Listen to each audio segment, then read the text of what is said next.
Jean-Michel Faugus, vous êtes secrétaire national UMP, spécialiste de l'éducation. Est-ce que vous courez un peu après le printemps français, après ces associations qui demandent maintenant qu'on retire tel livre des bibliothèques scolaires?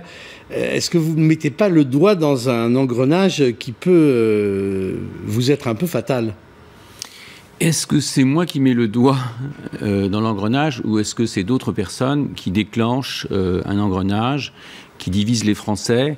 On le voit, jamais, depuis bien longtemps, notre pays n'a été confronté à de tels sujets de société. Enfin, est-ce que le rôle de l'école, est-ce que c'est bien maintenant d'éduquer nos enfants à la théorie du genre? Est-ce qu'aujourd'hui on a eu 538 000 destructions d'emplois depuis l'arrivée de M. Hollande, toutes les catégories, parce qu'il faut quand même parler de toutes les catégories. Est-ce qu'il n'y a pas plus une priorité là-dessus, sur la sécurité, que d'aller lancer sans cesse des sujets mais qui divisent les Français? Le soir, maintenant, dans nos soirées où on invite nos amis, on se sent divisé, on se sent... Je n'ai jamais vu une situation aussi tendue, et en plus pour aboutir à quoi? Pour aboutir à ce que l'école va mal, on le sait, en France, il n'y a qu'à voir les résultats de PISA. Les solutions, elles ne sont pas là. Les solutions, c'est de changer la pédagogie française avec l'arrivée du numérique, c'est de renforcer la formation de nos profs et de donner plus de liberté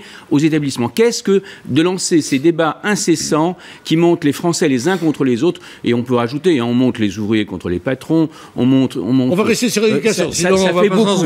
Avec l'éducation, ça fait beaucoup. Donc attention, les gens sont dans la rue, et attention, on sent de plus en plus des thèmes, un agacement qui se transforme même en agressivité. Je dirais qu'il serait bon qu'on revienne aux thèmes centraux de ce pays et qu'on arrête ces jeux, parce que derrière, il y a beaucoup de jeux, vous le savez, de jeux de cynisme, il faut se le dire, et ça, on peut le regretter qu'une majorité politique se livre à des jeux on l'a vu, elle est arrivée par le mensonge, elle gère aujourd'hui par le mensonge, par le jeu, par le cynisme. Ça, nous condamnons, en tout cas à l'UMP, nous condamnons fermement cette utilisation de l'école. L'idéologie ne doit pas rentrer à l'école, et ça, on doit être ferme là-dessus.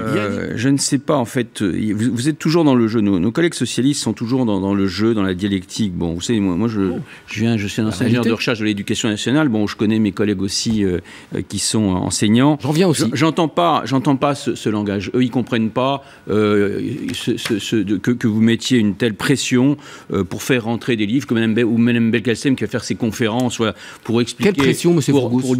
Pour moins différencier le rôle de l'homme ou de la femme, des bouquins qui s'appellent J'ai deux papas. Quelle est la pression ? Bon, bref, écoutez, vous êtes au pouvoir, tant que vous y êtes, écoutez, vous avez la légitimité, comme vous le dites, de faire tout et n'importe quoi, ce qui se passe quand même beaucoup, il n'y a pas que dans ce domaine-là d'ailleurs. Donc, mais regardez, Laura Slimani, présidente du MJS de M. Benoît Hamon, vous savez, votre ministre très modéré là, elle-même dit oui, le genre, ça existe et nous allons l'enseigner. Mais qu'est-ce que ça veut dire, ça? Vous voyez la réaction des parents. Il n'est pas question que l'éducation nationale se mêle elle ne va pas aller contre la façon dont une famille apprend à son enfant. Qu'est-ce que c'est que cette éducation nationale qui voudrait quoi? Rendre l'enfant socialiste, qui voudrait lui donner des valeurs qui sont contraires à l'éducation que donne une famille. Vous mettez le doigt, cher ami, je pense, dans quelque chose de beaucoup plus grave que vous le pensez, comme d'ailleurs beaucoup d'autres sujets. Vous touchez à des choses avec un amateurisme assez remarquable depuis Mitterrand. Même sous Mitterrand, on n'a jamais vu autant d'amateurisme. Il y a des clichés qui sont en place. Aujourd'hui, le métier de pompier, par exemple, ne pourrait-il être occupé par les femmes? Le métier de sage-femme ne pourrait-il être occupé par un homme? Et je pourrais ainsi multiplier les exemples. Et que le rôle de l'école de la République, il est précisément de lutter contre ces inégalités et de lutter contre ces clichés, car ce sont des réalités aujourd'hui. Améliorer les résultats scolaires. Mais c'est ça qui est demandé par les Français. Mais encore une fois, pas vos théories. C'est la mission de l'école. C'est la mission de l'école de la République que dès le plus jeune âge, dès l'école maternelle, eh bien, on puisse, avec les enfants, travailler cette question des clichés et travailler cette question de l'égalité entre les hommes et entre les femmes. La priorité. Parce qu'aujourd'hui, ça fait partie des missions de l'école de la République. Je vous interromps. Près de 94% des communes appliquent la réforme des rythmes scolaires sans difficulté, d'après Vincent Payon. Dans les 6% qui restent, 5, 6 ou 7% sur les chiffres, certains maires appellent à ne pas appliquer la loi. Est-ce qu'ils le font avec le soutien de l'UMP ?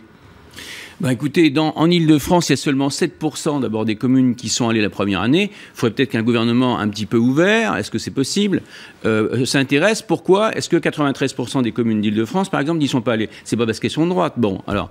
donc voilà, il faut parce bien que comprendre. certaines communes ont demandé un délai pour la piqûre de 2014. Elles n'en veulent pas. Mais elles n'en sur veulent le pas. fond, il y a un appel au boycott, non pas seulement... Non, mais elles n'en veulent pas. On a une augmentation d'impôts, moi, dans ma commune d'Elancourt. Ça veut dire 1 million de plus d'augmentation des impôts. Il en est hors de question. Attrape de gauche, ils en sont donc vous n'appliquerez pas la loi? Mais non, mais de toute façon, la dites-nous, loi, monsieur Fourgos, dites-nous. Si c'était une loi, elle serait anticonstitutionnelle, cher monsieur. Parce que vous n'avez pas le droit de transmettre de nouvelles obligations à une commune sans les ressources. Ce qui est le cas de cette loi. Donc c'est pour ça que c'est pas une loi. Elle serait anticonstitutionnelle.